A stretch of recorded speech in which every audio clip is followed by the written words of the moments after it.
আপনি কি কখনো ভেবে দেখেছেন 01010001 সালের আগের পৃথিবীটা কেমন ছিল, যখন না ছিল ক্যালেন্ডার, না ছিল ঘড়ি? তখন মানুষ সময় মাপত কিভাবে? কোন সময় ফসল বোনা উচিত আর কখন তা কাটার উপযুক্ত সেটাই বা তারা জানত কিভাবে? এক সময় ছিল যখন এই পৃথিবীতে কোনো তারিখ ছিল না, ছিল না কোনো বছর, মাস বা সপ্তাহ। তবুও কিছু মানুষ জানত কোন দিন শুভ আর কোন দিন অশুভ। আপনি কি কখনো ভেবে দেখেছেন একটি বছরেই কেন থাকে 365 দিন, আর কেনই বা বছরে 12টি মাস থাকে?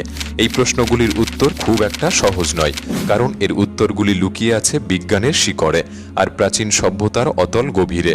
তাই আজকের ভিডিওতে আমরা সময়কে অনেক পেছনে নিয়ে যাব, যে সময় কোনো তারিখ ছিল না, না ছিল ঘড়ি। সময়কে তখন দেখে নয়, অনুভব করে বোঝা হতো।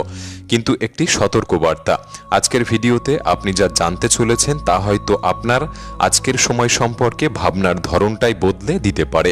যদি ইচ্ছুক থাকেন তাহলেই ভিডিওটি সম্পূর্ণ দেখার অনুরোধ রইল। আর নতুন বন্ধুরা অবশ্যই পাশে থাকা সাবস্ক্রাইব লেখাটি প্রেস করে বেল আইকনের অল অপশন সিলেক্ট করুন। এমন একটি প্রশ্ন আছে যার উত্তর আজও পুরোপুরি কেউ ব্যাখ্যা করতে পারেনি, না ইতিহাসবিদ না বিজ্ঞানী। প্রশ্নটা হলো, যখন ঘড়ি ছিল না, ক্যালেন্ডার ছিল না, তখন মানুষ সময় বুঝত কিভাবে? ভাবুন, আপনি এমন এক জগতে আছেন যেখানে কোনো তারিখ নেই, কোনো সময় নেই, নেই কোনো নববর্ষ, নেই কোনো ঘড়ি বা ক্যালেন্ডার। আপনি জানেন না আজকে কত তারিখ বা কী বার। তাহলে আপনি বুঝবেন কিভাবে কখন কার সাথে দেখা করতে হবে? জন্মদিন পালন করবেন কবে? উৎসব, পূজা, ঈদ এসব উদযাপনই বা করবেন কোন তারিখে? ব্যাপারটা বেশ জটিল, তাই না? কিন্তু অবাক করা বিষয়, তখনকার মানুষ ঠিকই তাদের জীবন চালিয়ে যাচ্ছিল। কৃষকরা জমিতে বীজ বুনত সঠিক সময়ে, ভবিষ্যৎ পরিকল্পনাও করত, এমনকি যুদ্ধের দিনও নির্ধারণ করত। অথচ তখনও কিন্তু 1 জানুয়ারি 0001 সাল শুরু হয়নি। তাদের হাতে ছিল না কোনো ডিজিটাল ঘড়ি, তবুও তারা জানত কোন সময় গুরুত্বপূর্ণ বা কোন সময় বিপজ্জনক। তাহলে তারা কি আকাশের তারা বা সূর্যের সঙ্গে কথা বলতো, নাকি তাদের কাছে এমন এক রহস্যময় জ্ঞান ছিল যা সম্পর্কে হয়তো আমরা খুব বেশি জানি না? তবে অনেকের ধারণা, প্রাচীন মানুষেরা প্রকৃতি দেখে সময় বুঝত। আকাশের পরিবর্তন, চাঁদের রূপ, সূর্যের গতিপথ, রাতের তারার অবস্থান, এইসব ছিল তাদের সময় বোঝার পদ্ধতি। আজ আমরা যেটাকে সময় মাপা বলি, কিন্তু আসলেই কি আমরা সঠিক সময়কে কখনো মাপতে পেরেছি? ভেবে নেওয়া যাক, সময় শুরু হয়েছিল 1 জানুয়ারি 0001 সালে, কিন্তু সত্যিটা হলো এটা শুধু সেই মুহূর্ত যখন মানুষ সময়কে বাঁধার চেষ্টা করেছিল। সময় কিন্তু তার অনেক আগে থেকেই শুরু হয়ে গিয়েছিল।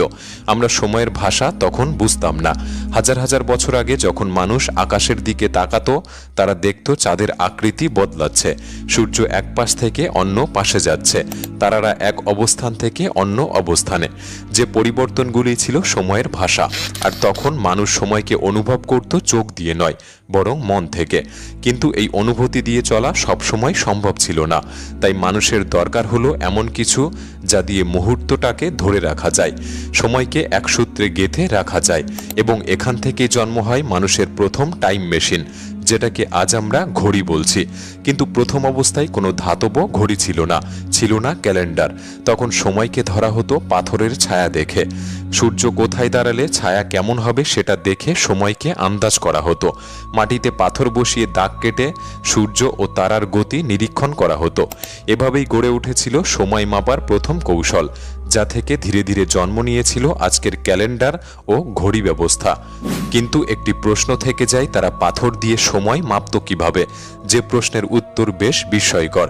প্রাচীন সভ্যতাগুলি বিশাল আকৃতির পাথর স্থাপন করত এমনভাবে যাতে সূর্যের আলো পাথরে পড়লে তার ছায়া একটা নির্দিষ্ট জায়গায় এসে পড়ে, এবং তা দেখেই তারা সময়ের অনুমান করত। আর বছর বা মাসের হিসাব হতো, প্রতিদিন সূর্য একটু একটু করে অন্য কোণ থেকে ওঠে, আর সেই সঙ্গে পাল্টাতো পাথরের ছায়াও। কিন্তু বছরের একটা নির্দিষ্ট দিনে সেই ছায়া একদম নির্ভুলভাবে গিয়ে পড়ত একটি বড় পাথরের উপর, যা থেকে বছরটি শেষ হিসাবে ধরা হতো। বিষয়টি জটিল মনে হলেও তাদের কাছে ছিল সহজ ব্যাপার।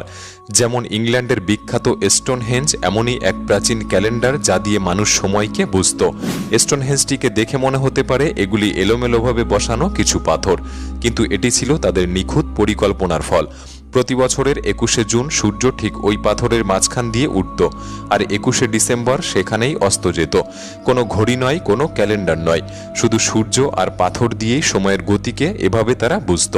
2022 সালের এক গবেষণায় দেখা গিয়েছে স্টোনহেঞ্জের প্রতিটি পাথর বছরের এক একটা দিন বা সপ্তাহকে সূর্যের আলো দ্বারা চিহ্নিত করে, যা আজকের দিনের ক্যালেন্ডারের মতো। ওই পাথরগুলি ছিল তাদের সময়রক্ষক প্রহরী। তাই স্টোনহেঞ্জের ছবি দেখলে ভাববেন না এটা শুধু কিছু পাথরের গাঁথুনি। এটা ছিল এক বিস্ময়কর বৈজ্ঞানিক ক্যালেন্ডার, যা পাথর আর সূর্যের আলো খেলায় সময়কে বোঝা হতো। শুধু ইংল্যান্ড নয়, ভারতেও এমন বহু স্থানে সূর্য আর সময়ের গণনা বহু হাজার হাজার বছর আগে থেকেই শুরু হয়েছিল। এমনকি বাংলাদেশেও আমরা বহু মন্দির ও প্রাচীন স্থাপত্যের সময় গণনার ছাপ খুঁজে পাই।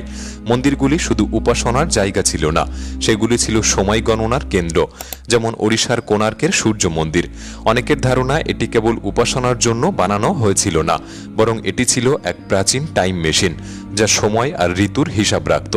সমুদ্রের কাছেই এই মন্দিরটি এমনভাবে তৈরি যে বছরের দুটি নির্দিষ্ট দিনে সূর্যের আলো সোজা গিয়ে পড়ে মন্দিরের মূল গর্ভগৃহে। এছাড়াও সূর্য মন্দিরের রথে 12টি চাকা ও 7টি ঘোড়া রয়েছে। প্রতিটি চাকা বছরের 12টি মাসকে, আর চাকায় 8টি করে স্পোক বা দাগ, যা দিনের 8টি প্রহর নির্দেশ করে। এখন যেমন আমরা সময়কে ঘন্টা মাপি, প্রাচীনকালে সময় মাপা হতো প্রহর হিসাবে। চমৎকার বিষয় হলো এই চাকায় সূর্যের ছায়া পড়লে সময় জানা যেত, যে সময় পৃথিবীর অনেক স্থানে ঘড়ির অস্তিত্বই ছিল না। এই উপমহাদেশগুলির মানুষ তখন পাথর দেখে সময় পড়ত, যা শুধু এক শিল্প ছিল না, ছিল বিশুদ্ধ বিজ্ঞান। যখন প্রাচীন মানুষ প্রথম আকাশের দিকে তাকিয়েছিল, তখন তারা বুঝেছিল আকাশে এমন কিছু আছে যা প্রতিদিন বদলাচ্ছে। রাতের আকাশে চাঁদের রূপ প্রতিনিয়ত বদলায়, পাতলা রেখা থেকে ধীরে ধীরে পূর্ণ গোল হয়ে ওঠা, আবার মিলিয়ে যাওয়া অন্ধকারে। এই পরিবর্তন শুধু সৌন্দর্যই ছিল না, এটা ছিল সময় বোঝার প্রথম ইঙ্গিত। হাজার হাজার বছর আগে যখন ঘড়ি বা ক্যালেন্ডারের কোনো অস্তিত্বই ছিল না, তখন মানুষ সময় মাপার যন্ত্র হিসেবে প্রথম গ্রহণ করেছিল চাঁদকে। যেমন চাঁদের একটি পূর্ণ চক্র সম্পন্ন হতে সময় লাগে প্রায় 29 দিন। নতুন চাঁদ থেকে পূর্ণিমা এবং তারপর আবার অমাবস্যা। এই চক্র থেকেই জন্ম নিয়েছিল পৃথিবীর প্রথম ক্যালেন্ডার, যাকে বলা হয় চান্দ্র ক্যালেন্ডার। ভারতীয় পঞ্জিকায় তিথি, পক্ষ ইত্যাদি ধারণাগুলি ঠিক এই চাঁদের গতিবিধির উপর নির্ভর করেই তৈরি হয়েছিল। এই ক্যালেন্ডার শুধু সময় বোঝার উপায় ছিল না, এটাই হয়ে উঠেছিল সমাজ, ধর্ম, কৃষিকাজ আর উৎসবের ভিত্তি। কবে উপবাস বা রোজা কবে, কখন বিয়ে হবে, কোন দিন পূজা বা ঈদ, সবই ঠিক হতো চাঁদের হিসাব ধরে। যেমন এখনো পর্যন্ত চাঁদের উপস্থিতি দেখেই ঈদের সূচনা করা হয়। এছাড়াও আরও একটি মহাজাগতিক শক্তি দেখে সেই সময় সময়কে বোঝা হতো, তা হলো সূর্য। সূর্যের একটি পূর্ণচক্র মানে 365 দিনের একটি বছর। সূর্য ছিল চাঁদের মতোই স্থির, নির্ভুল ও অনুমানযোগ্য। এই কারণেই মিশরীয় ও রোমান সভ্যতা গ্রহণ করেছিল সূর্যভিত্তিক ক্যালেন্ডার, যেটাকে আমরা বলি সৌর বর্ষপঞ্জি। তবে এখন প্রশ্ন হলো, একদিকে রয়েছে 29 দিনের চান্দ্র ক্যালেন্ডার, অন্যদিকে 365 দিনের সৌর ক্যালেন্ডার। তাহলে কোনটা বেশি প্রাকৃতিক ও নির্ভরযোগ্য? এই দ্বন্দ্বের সমাধান হয়েছিল ভারতে। ভারতবর্ষে তৈরি হয় এক অনন্য ক্যালেন্ডার পদ্ধতি, যা দুটিকেই মিলিয়ে তৈরি করা হয়েছিল এবং এর নাম দেওয়া হয়েছিল চান্দ্র সৌর পঞ্জিকা বা লুনি সোলার ক্যালেন্ডার। এই ক্যালেন্ডারে প্রায় 32 থেকে 33 মাস পর পর একটি করে অতিরিক্ত মাস যোগ করা হয়, যাতে চান্দ্র বছর সৌর বছরের সঙ্গে মিলে যায়। বাংলাদেশেও বহুদিন ধরে এই ধরনের সময় গণনার চর্চা চলে এসেছে, বিশেষ করে বাংলা পঞ্জিকা ও ধর্মীয় উৎসবগুলিতে এর প্রভাব স্পষ্ট করতে। এই ক্যালেন্ডার বুঝতে প্রাচীন পণ্ডিতরা সৌরবিদ্যার সাহায্য নিয়েছিলেন। চাঁদ, সূর্য, গ্রহ, নক্ষত্রের গতিবিধির হিসাব করেই তারা এই ক্যালেন্ডারটিকে তৈরি করেছিলেন। বর্তমানে সৌর ক্যালেন্ডার মূলত আধুনিক জীবন, প্রযুক্তি, প্রশাসন ও আন্তর্জাতিক কার্যক্রমে ব্যবহৃত হয়। এটি সময় পরিমাপে সবচেয়ে গ্রহণযোগ্য এবং বৈজ্ঞানিকভাবে নির্ভুল একটি পদ্ধতি। তবে প্রাচীনকাল থেকে একটি পদ্ধতি আমাদের জীবনের সাথে ওতপ্রোতভাবে জড়িত, তা হল চন্দ্র। তাই আজও হোলি, দীপাবলি, ঈদ, শবে বরাত বা বুদ্ধ পূর্ণিমার মতো উৎসব ঠিক হয় চাঁদের তারিখ অনুযায়ী। তবে আজ আমরা যেভাবে প্রতি বছর 1 জানুয়ারিতে আতশবাজি, ফানুস উড়িয়ে নতুন বছর উদযাপন করি, একটা নতুন বছরে পা দেই, কিন্তু আমরা কি জানি এই তারিখটা এলো কোথা থেকে? খ্রিস্টপূর্ব 46 সালে অর্থাৎ 1 জানুয়ারি 0001-এর 46 বছর আগে রোমান সম্রাট জুলিয়াস সিজার বুঝতে পারলেন রোমান ক্যালেন্ডার এলোমেলো হয়ে পড়েছে। কৃষিকাজের সময় মিলছে না, ধর্মীয় অনুষ্ঠানগুলি ভুল সময়ে হচ্ছে। এই জট খুলতেই তিনি চালু করেন জুলিয়ান ক্যালেন্ডার, যেখানে প্রতি বছর ৩৬৫ দিন আর প্রতি 4 বছরে একবার লিপ ইয়ার রাখা হয়, যে ক্যালেন্ডারটা শুরু হয় সরাসরি 1 জানুয়ারি খ্রিস্টাব্দ 1 থেকে, মানে 0000 সাল বলে কিছুই ছিল না, যেটা যীশু খ্রিস্টের জন্মবর্ষ বলে ধরা হলেও ইতিহাস বলছে যিশুর জন্ম আসলে তারও 4 থেকে 6 বছর আগে হয়েছিল। এভাবে বহু শতাব্দী চলার পর দেখা গেল এই ক্যালেন্ডারে পৃথিবীর গতি অনুযায়ী সময়ের সঙ্গে 10 দিনের গড়মিল হচ্ছে। জুলিয়ান ক্যালেন্ডার পৃথিবীর প্রকৃত গতির তুলনায় প্রতি বছর প্রায় 11 মিনিট করে বেশি সময় গণনা করছিল। এই ছোট্ট ভুলটা 1500 বছর ধরে জমে গিয়ে 10 দিনের গড়মিল তৈরি করেছিল। ফলে খ্রিস্টীয় ক্যালেন্ডারে বসন্ত বা ধর্মীয় উৎসবগুলি আসছিল ভুল সময়ে। তখন পোপ গ্রেগরি অষ্টম 1582 সালে একটি ভুল ঠিক করে দেন। পুরনো ক্যালেন্ডার থেকে সরাসরি 10 দিন বাদ দেওয়া হয়। 4 অক্টোবরের পরের দিনই ঘোষণা করা হয় 15ই অক্টোবর। অর্থাৎ 1582 সালের ক্যালেন্ডার যদি আপনি দেখেন, ওইখানে 10 দিন আপনি দেখতে পাবেন না। 4 অক্টোবর ছিল বৃহস্পতিবার আর পরের দিন 15ই অক্টোবর ছিল শুক্রবার। এই গ্রেগরিয়ান ক্যালেন্ডারই আজকের আধুনিক পৃথিবী অনুসরণ করে। তাহলে এবার প্রশ্ন ওঠে, 1 বছরে 12 মাস, 1 মাসে প্রায় 30 দিন, এই হিসাবগুলি কিভাবে এলো? সবটাই কি কাকতালীয়, নাকি সবটাই নির্ভর করে সূর্য, চাঁদ ও পৃথিবীর গতি পরিক্রমার উপর? পৃথিবী নিজ অক্ষে একবার ঘোরে 24 ঘন্টায়, এটাই একদিন। চাঁদ পৃথিবীকে একবার পাক খায় 29 দিনে, এটাই 1 মাস। আর পৃথিবী সূর্যকে ঘিরে একবার ঘুরতে সময় নেয় 365.25 দিন, এবং এই সময়ের মধ্যেই চাঁদ ঘোরে 12 বার, তাই 1 বছরে হয় 12 মাস। এবং পৃথিবীর গতি 0.25 দিনের হিসাব সামাল দিতে প্রতি 4 বছর অন্তর একদিন বাড়িয়ে লিপ ইয়ার গণনা করা হয়। তখন ফেব্রুয়ারি হয় 29 দিনে। আজকের দিনে প্রযুক্তি এই হিসাব সহজ করে দিয়েছে, কিন্তু প্রাচীন যুগে মুনি ঋষিরা খালি চোখে খালি মাথায় এইসব হিসাব করে গেছেন। সময়কে তারা শুধু সংখ্যা নয়, জীবন্ত অনুভব হিসাবে দেখতেন।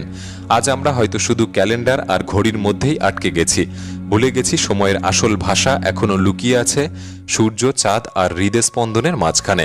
1 জানুয়ারি 0001 এটি কোনো নতুন সময়ের শুরু ছিল না, শুধু একটি মাত্র দিন ছিল। সময় একটা নদীর মতো চুপচাপ বয়ে চলে নিজের গতিতে। আমরা কেবল তীরে দাঁড়িয়ে তার ধার দেখি, ঘড়ির কাঁটায় সেই নদীকে বাঁধতে চায়, কিন্তু নদী কি কখনো কারো বাধায় থেমেছে? হয়তো সময় কখনো শুরুই হয়নি, আর শেষও হবে না। শুরু আর শেষ এটা আমাদের তৈরি করা মাপকাঠি। প্রকৃতির চোখে সময় এক চক্র, এক প্রবাহ, কিন্তু আমরা মানুষ কখন যেন সেই সময়কে পাতায় ছাপানো সংখ্যায় বানিয়ে ফেলেছি। ভিডিওটি কেমন লাগলো কমেন্ট করে জানাতে পারেন, একটি লাইক করতে পারেন, চ্যানেলটি সাবস্ক্রাইব করে রাখতে পারেন। তাহলে দেখা হচ্ছে পরবর্তী নতুন একটি এপিসোডে। ধন্যবাদ।